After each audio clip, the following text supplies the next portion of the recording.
माँ का मायका। दिव्या की शादी राघव के साथ हुई थी। दिव्या और राघव एक दूसरे के साथ बहुत खुशी खुशी रहा करते थे। दिव्या एक मध्यम वर्गीय परिवार की लड़की थी, लेकिन दिव्या की सास अनीता जी का मायका काफी पैसे वाला था और अनीता जी अपने पैसे वाले मायके की वजह से काफी घमंड भी किया करती थी। एक दिन सुबह के वक्त, मम्मी जी मैं सोच रही थी अपने मायके जाकर आ जाती हूँ, बहुत दिन हो गया है ना। हाँ मम्मी, पूरा 1 साल हो गया है दिव्या को अपने घर गए। कुछ दिन रहेगी तो उसका मन बदल जाएगा। हाँ हाँ, क्यों नहीं बेटा, आराम से अपने मायके जाकर आओ। अरे भाई, लड़कियों को अपने मायके जाना भी चाहिए, वो भी तो तुम्हारा घर है, जरूर जाओ बेटा। ठीक है दिव्या, मैं 2 दिन बाद की टिकट करवा लेता हूँ, तुम्हें छोड़कर आ जाऊंगा। अरे तुम्हें जाने की क्या जरूरत है बेटा, बहू खुद भी तो जा सकती है ना, ट्रेन में बैठकर ही तो जाना है। लेकिन मम्मी अच्छा थोड़ी ना लगेगा, इतने दिनों बाद दिव्या अपने घर जाएगी, वो भी अकेले। अरे ठीक है ना बेटा, तुम क्यों अपनी छुट्टी खराब कर रहे हो बिना बात के। इन छुट्टियों को कभी इमरजेंसी के लिए बचा कर रखो, काम आएंगी। और बहू का क्या है, 2 दिन मायके जाकर वापस आ जाएगी। कोई बात नहीं राघव, मम्मी जी ठीक कह रही हैं, बेकार में ही मुझे लाने छोड़ने में आपकी छुट्टियां खराब हो जाएंगी। वैसे बहू, तुम्हारा भाई भी तो तुम्हें लेने आ सकता है। शादी के बाद तो बेटियों को लेने अक्सर उनके भाई ही आते हैं। तुम्हारी मम्मी ने नहीं बताया तुम्हें? कोई बात नहीं मम्मी जी, अभी आप ही ने तो कहा ना कि मैं अकेले जा सकती हूँ, तो मैं अकेले चली जाऊंगी। अरे बहू, कहीं ऐसा तो नहीं ना कि किराए के पैसों की वजह से तुम्हारा भाई तुम्हें लेने नहीं आ रहा। तुम्हारे मायके वाले सोच रहे होंगे कि बिना बात का खर्चा जो हो जाएगा उनका। मम्मी, आप दिव्या से ऐसे क्यों कह रही हैं? अरे तो इसमें गलत क्या कह रही हूँ भाई, पैसों की चिंता सबको होती है। नहीं नहीं मम्मी, ऐसी कोई बात नहीं है। मेरे घर वाले मेरे किराए के पैसे तो कम से कम खर्च कर ही सकते हैं। 2 दिन के बाद दिव्या अकेले ही अपने मायके चली जाती है।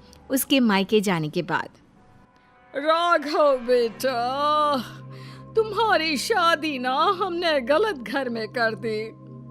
अब क्या हुआ माँ? दिव्या से कोई शिकायत है क्या आपको? आपने मुझे उसके घर भी नहीं जाने दिया। अरे क्या करेगा वहां जाकर, जब भी जाता है ढंग के तोहफे तक नहीं देते वो लोग। वो तो ये भी नहीं जानते कि दामाद की खातिरदारी कैसे करनी चाहिए। मम्मी, आजकल के जमाने में कौन इन सब बातों के बारे में सोचता है? कभी तेरे पापा से पूछना, आज भी मेरे साथ जब मायके जाते हैं ना तेरी नानी के घर, तो पूछ कितनी खातिरदारी होती है उनकी वहां पर। और तोहफे तो इतने देती है तेरी नानी कि घर ही भर जाता है मेरा तो। लेकिन मम्मी, वो आपके मायके की परंपरा है ना, सब जगह ऐसा हो ये जरूरी तो नहीं। और हम दिव्या के घर वालों से ऐसी उम्मीद कैसे रख सकते हैं? अच्छा नहीं लगता मम्मी। ओफो, आजकल के लड़के ना शादी होते ही अपने पत्नी की साइड लेना शुरू कर देते हैं। अब देखना, आएगी तुम्हारी पत्नी खाली हाथ अपने मायके से। कुछ दिनों के बाद दिव्या अपने मायके से लौट कर आती है और वो अपनी मम्मी के दिए हुए गिफ्ट अपनी सास अनीता जी को दिखाती है। मम्मी जी ये देखिए, मेरी मम्मी ने मुझे साड़ी दी है, राघव के लिए शर्ट और आपके लिए भी एक साड़ी भेजी है। बस और कुछ नहीं रखा तुम्हारी मम्मी ने? अरे इतने दिनों के बाद मायके गई थी। मुझे तो लगा भाई अपने मायके से ढेर सारी चीज मिलेगी तुम्हें। ऐसी बात नहीं है मम्मी जी, वो लोग तो मुझे बहुत सारी चीजें देने की कोशिश कर रहे थे, लेकिन मुझे ये सब अच्छा नहीं लगता। हाँ मम्मी, मैंने ही दिव्या से मना किया था, बिना बात के किसी से चीज लेना अच्छी बात नहीं है। तुम्हारी नानी होती ना बेटा तो मुझे कभी इस तरह नहीं आने देती।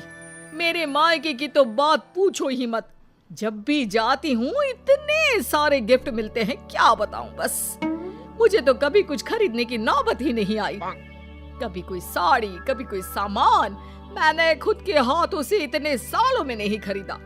सब कुछ तुम्हारी नानी ने दिया है मुझे। मम्मी, अब वक्त बदल गया है, वो आपका मायका है, दिव्या का परिवार पूरी तरह से अलग है। हाँ मम्मी जी, और वैसे भी सबका परिवार एक जैसा नहीं होता ना, और मुझे मेरे परिवार से कोई शिकायत भी नहीं है। कुछ दिनों के बाद अनीता जी अपने मायके जाती है और जब वहाँ से लौट कर आती है तो बैग भर भर के गिफ्ट लेकर आती हैं। देखो बहू, इसे कहते हैं मायके से आना। अरे भाई, इतना सामान हो गया था कि क्या बताऊं। अरे वाह मम्मी जी, ये तो बहुत अच्छी बात है, आपको इतनी सारी चीजें मिली हैं। वही तो, और एक तुम्हारे मायके वाले हैं, ठीक से मिठाई भी नहीं भेज सकते बेटी के ससुराल वालों के लिए। मम्मी जी, आप ऐसा क्यों कह रही हैं? देखो तो सही बहू, मेरी माँ ने पूरे 5 डब्बे रखे मिठाई के। इसे कहते हैं बेटी को विदा करना। तुम्हारी तरह नहीं खाली हाथ भिजवा दिया। बस करिए मम्मी, दिव्या आपकी बहू है, आप उससे इस तरह बात करेंगे तो वो क्या समझेगी। राघव के बार बार समझाने पर भी अनीता जी पर कोई असर नहीं होता और वो कभी भी दिव्या को उसके मायके के लिए भला बुरा सुनाती ही रहती है। एक बार अनीता जी की तबीयत बहुत खराब हो जाती है। मम्मी जी देखिए, आपको बिस्तर से उठने की कोई जरूरत नहीं है, आप आराम कीजिए, आपको जो भी चाहिएगा मैं लाकर दे दूंगी। हाँ हाँ ठीक है, देखो तुमसे जो हो रहा है वो कर दो। बाकी मैंने अपने भाई को फोन कर दिया है, मेरे भाई और भाभी आ जाएंगे मेरे मायके से मेरा ख्याल रखने के लिए। मम्मी आप ऐसा मत कहिए ना, दिव्या आपकी बहू है, वही ख्याल रखेगी आपका। मामा और मामी कितने दिन आपका ख्याल रख लेंगे। ऐसा कुछ नहीं है, मैंने कहा ना, मेरे मायके वालों को बड़ा प्यार है मुझसे। एक फोन करूंगी और दौड़े चले आएंगे। पूरा 1 सप्ताह बीत जाता है, लेकिन अनीता जी के मायके से कोई नहीं आता और दिव्या दिन रात अनीता जी की सेवा करके उनकी तबीयत ठीक कर लेती है। तबीयत ठीक होने के बाद, दिव्या बहू, जरा यहाँ तो आना मेरे पास। क्या हुआ मम्मी जी, आप ठीक है ना? आपको किसी चीज की जरूरत तो नहीं है? बहू मुझे माफ कर दो, मैं हमेशा अपने मायके का घमंड करके तुम्हें उल्टा सीधा सुनाती रही, लेकिन फिर भी तुमने मेरी इतनी सेवा की। मम्मी मैं आपसे कहता था ना, अगर आप अपनी बहू से प्यार से पेश आएंगे तो वो आपका बहुत ख्याल रखेगी और वही जिंदगी भर आपके काम आने वाली हैं। लेकिन मैंने तो अपनी बहू को हमेशा ताने मारे और फिर भी उसने मेरा इतना ख्याल रखा।